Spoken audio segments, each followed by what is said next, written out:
موجودہ دور میں رقوم کی منتقلی کے لیے بینکنگ نظام اتنا وسیع ہو چکا ہے کہ صارفین کو ٹرانزیکشنز کی بھرمار کے باعث بینکوں کی جانب سے کی جانے والی کٹوتیوں کا علم ہی نہیں ہو پاتا۔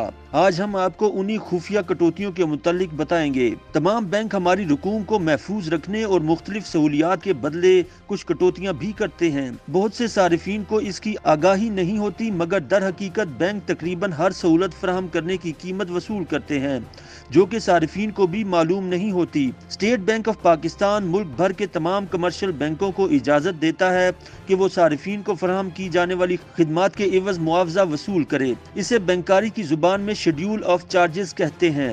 قانونی طور پر تمام بینک اس بات کے پابند ہیں کہ وہ بینک کے ان چارجز کے بارے میں اکاؤنٹ ہولڈرز کو آگاہ کریں۔ اردو نیوز کی ایک رپورٹ کے مطابق بینک صارفین کی رقوم سے کٹوتیاں تقریباً تمام خدمات کے بدلے کی جاتی ہیں۔ کسی بینک میں اکاؤنٹ کھولنے کی کوئی فیس تو نہیں ہوتی، تاہم اکاؤنٹ کھولنے کے لیے کم از کم بنیادی رقم کی شرط لازمی ہوتی ہے۔ اس رقم کا تعین تمام بینک کھولے جانے والے اکاؤنٹ کی نوعیت کے تحت کرتے ہیں۔ کچھ بینک اکاؤنٹ بنا کوئی رقم رکھے بھی کھولے جا سکتے ہیں، لیکن عموماً بینک اکاؤنٹ کھولنے کے لیے کم از کم 5,000 روپے جمع کروانے کا کہا جاتا ہے۔ فکس ڈپازٹ کی صورت میں یہ شرح مختلف ہوتی ہے۔ اکاؤنٹ کھولنے کے بعد بینک کسی بھی صارف کو جو سب سے پہلی سروس فراہم کرتا ہے وہ چیک بک کی فراہمی ہوتی ہے۔ مختلف کمرشل بینکوں کی ویب سائٹس پر معاوضوں کی فہرست کے مطابق کچھ بینک صارفین کو بینکاری کی جانب مائل کرنے کے لیے جو سہولیات پیش کرتے ہیں ان میں اکاؤنٹ کھولے جانے کے بعد پہلی چیک بک کی مفت فراہمی بھی ہے۔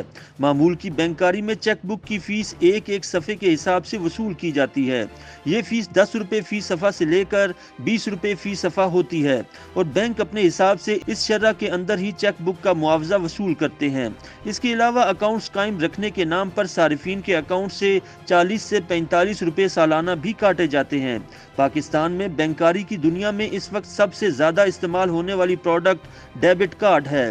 لوگ کیش لے کر چلنے کے بجائے کارڈ کے ذریعے ادائیگیاں کرنے، اے ٹی ایم سے رقوم نکلوانے اور جن کو انٹرنیٹ بینکنگ نہیں آتی تو وہ غیر رسمی لین دین کے لیے یا رقوم کی منتقلی کے لیے ڈیبٹ کارڈ اور اے ٹی ایم مشین استعمال کرتے ہیں۔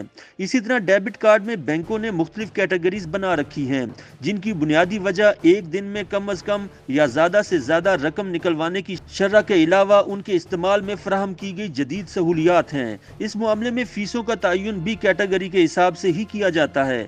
ڈیبٹ کارڈ کے لیے فیس سالانہ بنیادوں پر، جبکہ اے ٹی ایم استعمال کرنے کی فیس ٹرانزیکشن کرنے کے ساتھ ہی کاٹ لی جاتی ہے۔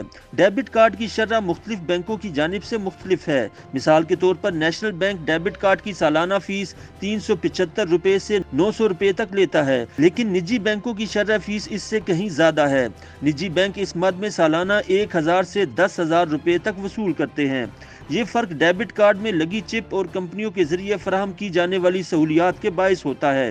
اسی طرح اگر آپ متعلقہ بینک کے اے ٹی ایم کے علاوہ کوئی اے ٹی ایم استعمال کریں تو ہر ٹرانزیکشن پر 18 روپے 75 پیسے، اپنے بینک کے علاوہ کسی دوسرے بینک کی اے ٹی ایم سے بینک بیلنس معلوم کرنے پر 2 روپے 50 پیسے فیس کاٹی جاتی ہے۔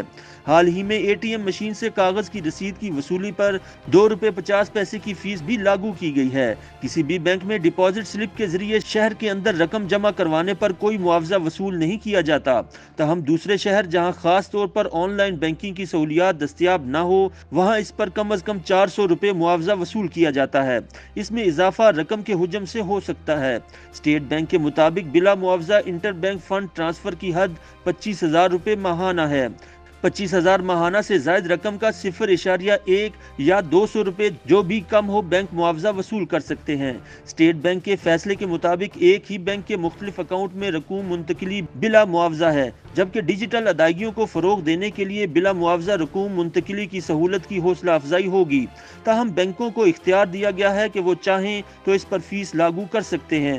تمام بینکوں کی جانب سے موبائل اکاؤنٹ سے شناختی کارڈ پر رقوم کی منتقلی کے لیے 45 روپے سے 600 روپے تک چارجز عائد ہیں۔ کسی بھی بینک سے بلا معاوضہ رقم نکلوانے کی حد بڑھا دی گئی ہے اور اب کچھ بینک 5 لاکھ روپے اور کچھ 10 لاکھ روپے تک رقم نکلوانے پر کوئی چارجز وصول نہیں کرتے۔ مثال کے طور پر حبیب بینک 5 لاکھ روپے یومیہ رقم نکلوانے پر کوئی معاوضہ وصول نہیں کرتا، تاہم اس سے زیادہ رقم نکالنے پر 600 روپے وصول کرتا ہے۔ دیگر بینکوں کو بھی اختیار دیا گیا ہے کہ وہ 0.1